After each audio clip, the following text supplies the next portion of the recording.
Hello everybody, this is Billy from the LM Cases Custom Integration Department, and today we're going to take a look at a Flypack that we just finished up. This Flypack is built for a computer company that has some fruit involvement. We can't tell you the name, but I think that you can put two and two together. So this is just a generic kind of Flypack for them. This is a 16 space rack with a pocket drawer on the front, a removable lid on the back here. I'll show you this. And a I/O panel in the work surface. So starting at the work surface, let's take a look at this I/O panel. So this is a half rack size panel. It has a courtesy outlet with two USBs in it for charging. It has two USB-As, two USB-Cs, with the clever title here that USB-C jacks are not Thunderbolt compatible, which I think is kind of ironic for who we're sending it to. So for Thunderbolt reasons, it does have a tethered 3-meter Thunderbolt cable.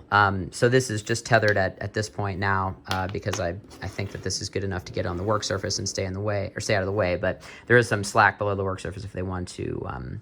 If they want to modify that. So just looking at the other side of the panel, this says Thunderbolt right here, and then all of the other jacks are labeled. There is a pass-through that goes to the rack section, but production still has to add a grommet. This is just done in my world right now. I have to give it back to them, and they'll add that. The work surface is black Formica, so that you can put a computer or anything that you want up there. The rack section is 16 spaces. It's got 3 sets of rail, front rail, mid rail, and rear rail. All of the rails are adjustable. So the way that we build these are, there's 6 mounting positions for the front rail. This is just a standard carriage bolt on the back. Logic is if it's an amp rack or something that has a lot of weight on the front rails, you want something that's a fixed position so that it can't, in theory, move the rails around. Now the mid rail in this particular instance, which you probably can't see, is in a slide track, and the rear rail is also in a slide track. Logic there is mid rails, if you're mounting an amplifier or something like that, you can mount your amplifiers on the front and then have your mid rail come up and meet it for any type of rear kit, and then the rear rail being for patch panels or lacing bars or any of that kind of stuff. So in the bottom here, we've got our D1 power distro. So I didn't mount this so that I could pull it out and show you. This is something that I didn't really have an intention on selling. It was just a PD that I liked for my installs. But I think it's cool, and I think that if you're doing installs or watching this video, you might be interested in it too. So this box has PowerCon in and out. Power starts here. Hits the breaker, and then it hits everything else. So there's an LED that illuminates blue as soon as voltage is present. When you trip the breaker, this LED on the output side will go off. So master 20 amp breaker. These are heavy duty hydraulic breakers. I like these a lot because it's very evident when it's tripped. And then also if you want to use it as a main power switch for your system, you can do that too. On the front here, there's a separate courtesy outlet that has a little 5 amp pop breaker on it that is isolated. So if in theory this is living in the bottom of your rack and somebody wants to plug something in, they can't do anything stupid because it will pop the 5 amp breaker. So it's just for your phone or something dumb. The ears on this are designed to go on the front or the back. So the front can become the back and the back can become the front. So depending on your application, if you want to use 2 of these, you can do that. I just thought that might be handy. We just have filler screws in here just so that the press nuts aren't showing. On the back here, there is an additional PowerCon, which if you don't want PowerCons on yours, I can put true connectors in it. It's not a big deal because it's still in a D-punch format.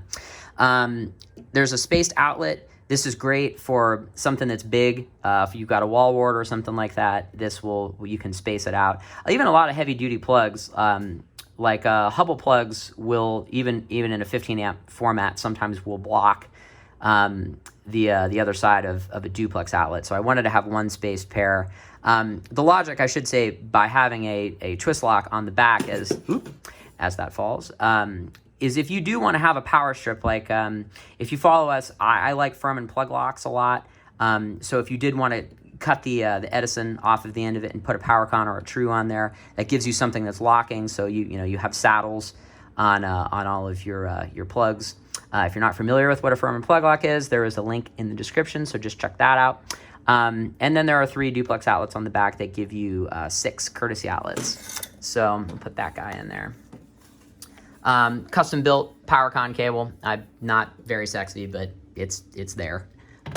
So the front here, slide that back in. Front here is a pocket door. Comes out just like that. Can just close it up, which is nice.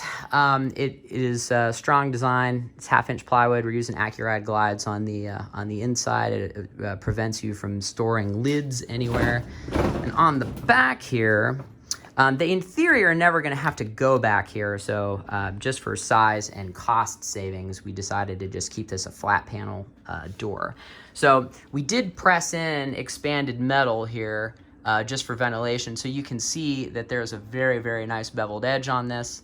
It's custom bent on our press to fit inside of the hole. So we'll just pop this guy off really quick. Sorry, I'm doing this one-handed. LM videos are extremely low production. So here is the back. And you can get a better idea of the rear rail and the mid rail. So mid rail, I like to use a dual flange combo rail that uses a captive nut. Sorry, the loading dock is right outside my shop. There's a truck that just came here. Excuse me. The mid rail is cool as a combo rail because it makes a really nice raceway for cables in here. So not only do you have a tether point here and here, so if you're not physically mounting equipment to it and you're just using it for cable management, it works well. So it can be either a regular 10/32 pre-tap rail like this or a combo rail if you want it. We build cases however you would like. The power cable is just a regular 12-3 SJO. Lex plug on the input or the input side, PowerCon on the output side. Case is built out of 1/2-inch plywood, black ABS plastic, heavy duty Coulson 4x2-inch Encore wheels. The lids leaning up against the trash can over here. We have thin recessed slim handles on the top just to keep the lid small. But yeah, that's our Flypack. If anybody has any questions, please just leave a comment below.